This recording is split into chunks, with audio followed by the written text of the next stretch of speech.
नमस्कार मु जितेंद्र आपण मानक स्वागत करुच्ची दैनिक न्यूज ओडिया चैनल को। तो आज सारा दिन कौन सब बछा बछा और टॉप न्यूज गुड़िक रही चलते संपूर्ण भिडियो रे जानि नबा। ओडिशा रे पाणीपाग को नहीं आसला बड़ खबर। पाणीपाग केन्द्र पूर्वानुमान करिछि आसंता 6 दिन पर्यंत तापमात्रा विशेष परिवर्तन होबार संभावना नहीं। अनुगुल, झारसुगुड़ा, संबलपुर, सुंदरगढ़, कलाहांडी, बलांगीर, सोनपुर, बौद्ध, बरगढ़, नुआपड़ारे 40 डिग्री तापमात्रा पाखापाखि किंबा ताठारु अधिक रही पारे। मयूरभंज, केन्दुझर, रायगड़ा, कोरापुट और मालकानगिरी जिला ऑरेंज वार्निंग जारी करा जायछि। एही सब जिल्ला रे 50 ରୁ 60 किलोमीटर बेगरे पवन बही पारे। पुरी, खोर्धा, नयागढ़, गंजाम, गजपति, कटक, जगतसिंहपुर रे गरम सह गुड़गुड़ी नयांत करिपारे। आसंता 22 तारिख पर्यंत प्रतिदिन किछि स्थान रे कालबैशाखीर संभावना रही। मात्र यह सत्वे भी ताती प्रकोपरु बड़ आश्वस्ति मिलिबार संभावना देखा जाउ नाही। चलन देखिया परवर्ती अपडेट कोन रही। कोरोना संक्रमण को नहीं आसला बड़ खबर। कोरोना संक्रमण को नहीं राज्य सरकार बड़ अलर्ट। सब जिले में आरंभ है टेस्टिंग। चलन देखने संपूर्ण अपडेट कौन रही। थाईलैंड और हांगकांग और सिंगापुर में कोरोना संक्रमण बढ़िया पर राज्य सरकार ने सजग रही। जनस्वास्थ्य निर्देशक डॉक्टर नीलकंठ मिश्र कहते एने राज्य स्वास्थ्य विभाग WHO सह आलोचना करें कौन केस रिपोर्ट करना। राज्य सरकार केंद्र सह जोगाजोग अच्छे आमको अलर्ट रहा कहुई। राज्य सबु जिला मुख्यालय टेस्टिंग चलता बेले राज्य दीर्घ दिन है कोरोना पॉजिटिव केस आसुना। सूचना था कि हांगकांग, थाईलैंड और सिंगापुर रे कोरोना संक्रमित संख्या बढ़ी बेले सर्वाधिक मामला हांगकांग ही आसुचे। तेणु समस्त को सावधान और सतर्क रहा सूचना दि जाऊे। चलो देखिए परवर्ती अपडेट कौन रही। सुभद्रा योजना सर्वे को नहीं आसला बड़ खबर। कॉलेज छात्र छात्री करेंगे सुभद्रा सर्वे। घर को घर बुली तृणमूल स्तर तथ्य संग्रह करेंगे छात्र छात्री मैंने। निज मोबाइल रे इंटरनेट व्यवहार कर कार्य करेंगे। सकाळ 6 ରୁ 9ଟା मध्य सर्वे करेंगे। प्रति सर्वे पिछा से 25 टंका लेखाएं प्रदान कर तालिका प्रस्तुत कर पठाइबा निमंते उच्च शिक्षा विभाग पक्षर समस्त कॉलेज अध्यक्ष और विश्वविद्यालय कुलसचिव को निर्देश दि जाइए।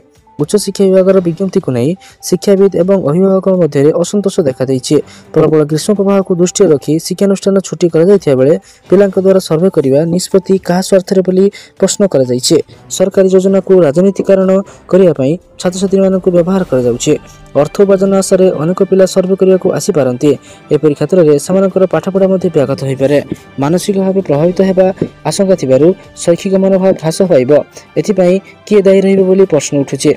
महिला एवं शिशु विकास विभाग और उच्च शिक्षा विभाग पक्षर यह कार्यक्रम कर जो महिला माने नुआखरी सुभद्रा जोड़ी हेबे और योजना वंचित होइथिबा कारण संपर्क में छात्र छात्री माने तथ्य आणिबे। ए संपर्क में एक भर्चुआल बैठक जमापड़ी। बैठक में विश्वविद्यालय कुलसचिव समेत कॉलेज अध्यक्ष, डीपीओ, एडीपीओ, आरडी प्रमुख उपस्थित रही थे। चलन देखिए परवर्ती अपडेट कौन रही। घर तैयारी करने मिलूँ 2,75,000 टंका। चलते जाना आवेदन करने विषय में। ग्रामांचल सहित सहरांचल रोथुआ गरीब श्रेणी परिवार को योजना रे आवास जगाई देउछंती सरकार। ए योजना रे केंद्र सरकार हिताधिकारी को 2,25,000 टंका जगाई देउछंती। से भली राज्य सरकार ए योजना रे योग्य हिताधिकारी को 50,000 टंका देउछंती। ए योजना लाभ उठाइबा को चाहुथिले हिताधिकारी को तुरंत आवेदन करिया पड़िबो। ए योजना केउ माने लाभ उठाइ पारिबे और केमिति आवेदन करिवे ताहा चलंतु जानि नबा। योजना रे ग्रामांचल पई 25 वर्ग मीटर और सहरांचल पई 30 वर्ग मीटर जगह रे घर तैयारी पई केंद्र सरकार आर्थिक अनुदान जोगाई देउछंती। ए योजना लाभ उठाइबा को हेले परिवार वार्षिक आय 3 लाख टंका अधिक होई नथिबा दरकार। वर्तमान सुधा ए योजना रे 1 कोटी रु अधिक हिताधिकारी सुविधा पाई सारिछंती। योजना लाभ उठाइबा को हेले हिताधिकारी को pmaymis.gov.in वेबसाइट विजिट करिया पड़िबो। होम पेज रे PMAY ऊपर क्लिक करी समस्त आवश्यक दस्तावेज दाखल करिया को हेबो। एठारे जदि आपण योजना पाई योग्य नथिबे तेबे आपण को आवेदन प्रक्रिया आगु बढ़ी परिबो नाही। योग्य होइथिले नाम एवं आधार कार्ड नंबर दाखल करिया को कहिबो। या पर हिताधिकारी को एक ओटीपी आसीबो। ए ओटीपी दाखल करी आवेदन प्रक्रिया शेष करि परिबे आपण।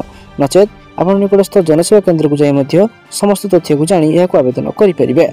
चलो देखिए परवर्ती अपडेट कोन रही। भारत पाकिस्तान युद्ध को नहीं आसला बड़ खबर। बढ़िला भारत और पाकिस्तान मध्य अस्त्र विरति अवधि। उभय देश सहमति रे मे 10 तारिख में भारत पाकिस्तान सीमार अस्त्र विरति राजी होते।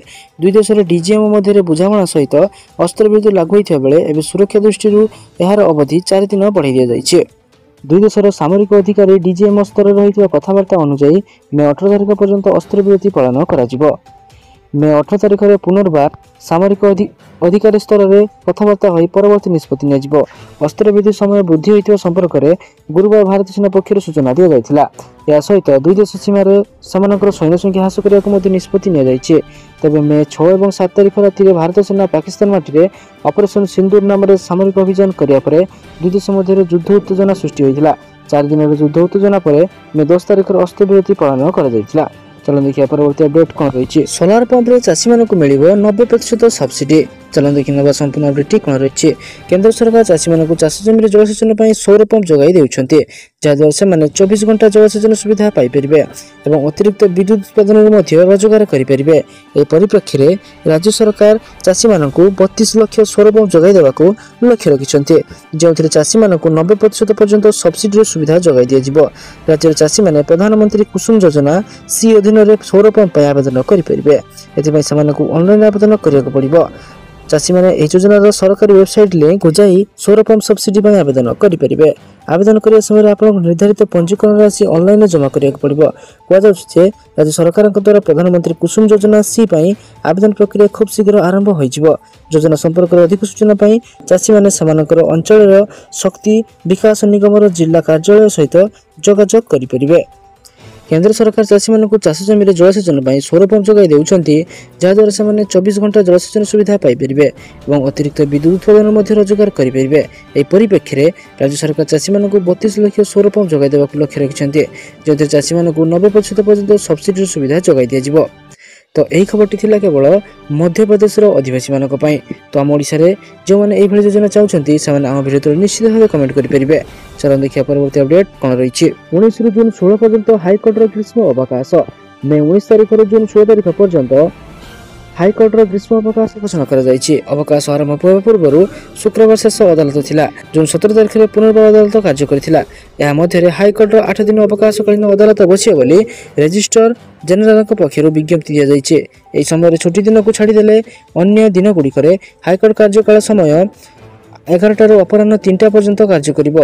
प्रथम अवकाशकालीन अदालत आसंता 20 तारिख में बसिबाकु थिया बेले मे 23, 27, 30 एवं जून 3, 4, 10 एवं जून 13 तारिख शेष अवकाशकालीन अदालत बसिबो।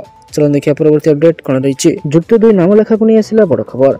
राज्य में मैट्रिक परीक्षा फल प्रकाशित होबाकु इतिमध्ये 15 दिन बीती गलानी। सीबीएसई दशम फल मध्य बारी सारी हेले एपर्यंत जुक्त 2 नाम लेखा विज्ञप्ति प्रकाश पाइनी, जहां चिंतार पड़ी छात्र छात्री मैंने। गोटे पटे उच्च शिक्षा विभाग पक्षर जुक्त 3 नाम लेखा आवेदन प्रक्रिया चली। जुक्त 3 नाम लेखा गत एप्रिल 16 तारिख नाम लेखा आवेदन आरंभ हो जापरी पीजी नाम लेखा आवेदन शेष हो प्रवेशिका परीक्षा सरले। बीएड नाम लेखा आवेदन शेष होते स्कूल और गणशिक्षा विभाग पछर रही। जुक्त 2 नाम लेखा विज्ञप्ति प्रकाश पाउन छात्र छात्री मैंने असंतोष प्रकाश कर। माध्यमिक शिक्षा बोर्ड मैट्रिक परीक्षा फल बाहर भली आईसीएसआई और संस्कृत मध्यम परीक्षा फल बाहरी सारी। तेणु केवे जुक्त 2 नाम लेखा विज्ञप्ति बाहर छात्र छात्री मैंने अपेक्षा कर रही। चलन देखिए परवर्ती अपडेट कौन रही। बिना परीक्षा भारतीय सेना रे चाकरी सुजोग। इंडियन आर्मी में भर्ती होगापी आसी सुवर्ण सुजोग। इंडियन आर्मी में भर्ती होगापी आपण कौन परीक्षार सामना करने पड़ो ना। इंटरव्यू देवापर सिलेक्शन हो। दरमा 50,000 ऊपर रही सूचना रोचे। तो भारतीय सेना भर्ती होगा इच्छुक प्रार्थी टेक्निकल ग्रेजुएट कोर्स कर दरकार।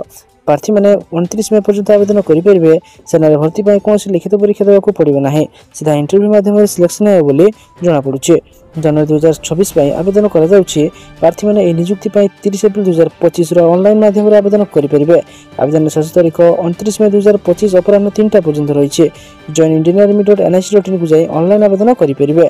जे युवक अविवाहित से इंडियन आर्मी आवेदन करेंगे और प्रार्थी पाखे बीई किंबा बीटेक डिग्री रही आवश्यक। प्रार्थी बयस 20 ରୁ 27 वर्ष मध्य रही आवश्यक। चलो देखिए परवर्ती अपडेट कौन रही। पीएम किसान को नहीं आसिला बड़ अपडेट। एपर्यंत सरकार प्रधानमंत्री किसान योजनार 19तम किस्ती जारी कर सारी एवं एवं चाषी मैंने परवर्ती किस्ती अपेक्षा रही। जून प्रथम सप्ताह चाषी मैंने प्रधानमंत्री किसान सम्मान योजन 20तम किस्ती पाइपर।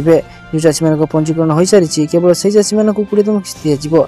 समस्त योग्य चाषी को यह योजना सहित जोड़ाई एक स्वतंत्र अभियान मे 31 तारिख पर्यंत चलो।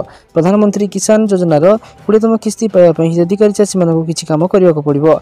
एगुड़िक इकेवाईसी जांच, जमी जांच और बैंक अकाउंट आधार सहित लिंक लिंक करिया को पड़िबो। सर्वप्रथम पीएम किसान ऑफिशियल वेबसाइट को जाई आपण माने pmkisan.gov.in को जीवा को पड़िबो। फार्मर कॉर्नर को जानते एवं ईकेवाईसी विकल्प पर क्लिक कर दियंतो। आपनकर आधार नंबर एवं पंजीकृत मोबाइल नंबर ऊपर एक ओटीपी आसीबो। ओटीपी को प्रवेश करते एवं ईकेवाईसी होई जिवो। चासी तांको अकाउंट रे एनपीसीआई करिया को पड़िबो। एनपीसीआई लिंक करिया पई आपनकर बैंक पासबुक एवं आधार कार्ड सहित आपनकर निकटस्थ बैंक शाखा सहित जोगाजोग करि परिबे। नचेत निकटस्थ जनसेवा केंद्र को जाई मध्य यार संपूर्ण विवरण को जानी यार संपूर्ण कार्य को शेष करि परिबे। तो सारा दिन एपरि बछा एवं गुरुत्वपूर्ण खबर जानिया पई हम चैनल को सब्सक्राइब कर रखंतु एवं आ वीडियो को लाइक कर दियंतु। धन्यवाद।